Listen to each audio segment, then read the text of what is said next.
जिवंत देव, जो पवित्र प्रभू येशू ख्रिस्ताच्या नावाला धन्यवाद देऊ. याकोबाचं पत्र 5वा अध्याय याच्या पहिल्या वचनापासून मी आपल्यासाठी वाचतो. श्रीमंतांनी केलेल्या जुलमाचे प्रतिफळ.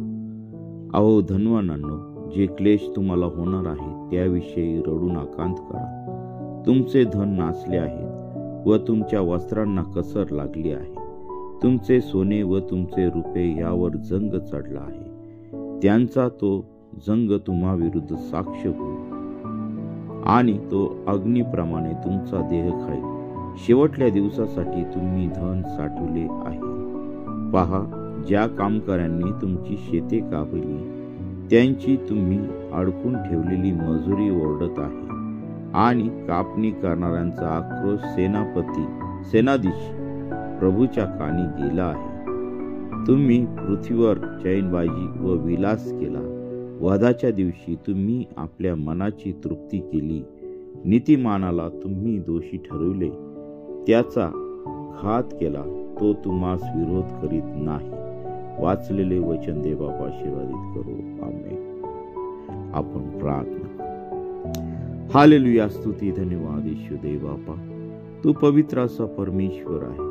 प्रिय प्रभूजी, आज आम्ही सर्वजण ह्या नवीन वर्षात, ह्या नवीन दिवसामध्ये प्रभू आम्ही पदार्पण केलं असताना आम्हाला लागणाऱ्या सर्व गरजा तुझ्या पवित्र भांडारातून तू आम्हाला पुरवून दिल्यास त्याबद्दल आम्ही तुझ्या नावाला धन्यवाद देत आहोत. प्रिय प्रभूजी, तू जिवंत देव आहेस, अखिल सृष्टीचा उत्पन्न करता आहे.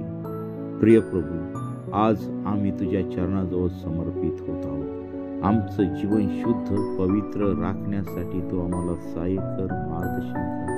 तुझ्या पवित्र सामर्थ्याने, पवित्र आत्म्याने चालण्यासाठी प्रिय प्रभू येशू तू आमचा उपयोग करून घे.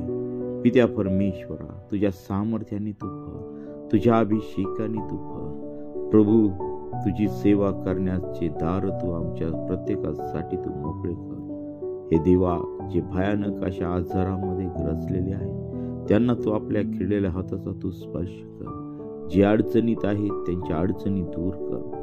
प्रिय प्रभू येशू, जे लोक तुझ्यापासून दूर आहेत त्यांच्यापर्यंत तुझं वचन नेण्यासाठी तुझ्या दासांना तू सहाय्य कर. सुवार्तेचे दार मोकळे कर. जे अंधारात आहे त्यांना तू उजेडाकडे तू घेऊन ये. प्रिय प्रभू येशू, ज्यांच्यापर्यंत सुवार्ता नाही त्यांच्यापर्यंत सुवार्ता जाऊ दे. त्या परमेश्वरा, हे देवा, आज आम्ही तुझ्याकडे कळकळीची प्रार्थना करीत आहोत की प्रिय प्रभू, आज ही सकाळची वेळ तू आम्हा प्रत्येकासाठी तू आशीर्वादाची तू कर.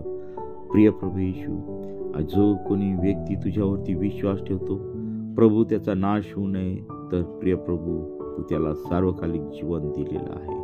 हो पित्या परमेश्वरा, या सकाळच्या समय आम्ही तुला बापा म्हणून हाक मारित आहोत. प्रभू, आमच्यातील सर्व थंडपणा, आमच्यातील सर्व वाईट गोष्टी, आमच्यातील सर्व उद्धटपणा, आम्ही बंडखोरीप्रमाणे केलेले पाप, या सर्व गोष्टींची तू आम्हाला क्षमा कर. प्रभू, जे कामाला निघालेले आहेत किंवा गेलेले आहेत त्या सर्वांच्या कामामध्ये तू त्यांना सहाय्य कर. प्रभू, जे लेकरं शिक्षण घेत आहेत त्यांच्या शिक्षणामध्ये सहाय्य कर. प्रभू, जे प्रवासामध्ये आहे त्यांचा प्रवास तू सुखरूप तू कर. आणि प्रभू, आज आम्ही तुझ्यावरती विश्वास ठेवून चालत आहोत. आमच्या देशाची अर्थव्यवस्था, आमच्या राज्याची अर्थव्यवस्था तुझ्या पवित्र हातामध्ये तू घे. देवापा, आमच्या सर्वस्वी देशाचा ताबा तू घे. आमच्या देशातील सर्व अंधकार तुझ्या पवित्र सामर्थ्याने तू काढून टाक. सर्व वाईट गोष्टी काढून टाक आणि तुझं गौरव दे. विशेष करून प्रिय प्रभूशी, जे राष्ट्र तुझ्यावरती विश्वास ठेवतात त्या राष्ट्रांचा ताबा तू घे आणि सर्व राष्ट्रांमध्ये शांती राहू दे, तुझं गौरव होऊ दे. पित्या परमेश्वर, हे देवा, आम्ही तुझ्या वचनानुसार चालावं यासाठी तू आम्हाला सहाय्य कर, मार्गदर्शन कर. प्रिय प्रभू, तुझी पवित्रता आमच्या जीवनामध्ये उतरवून दे, सामर्थ्य उतरवून दे, तुझं गौरव दे. इथून पुढची वेळ काळ सर्व काही तुझ्या पवित्र चरणाजवळ समर्पित करते. ही प्रार्थना येशूच्या नावाने मागतो म्हणून ऐक.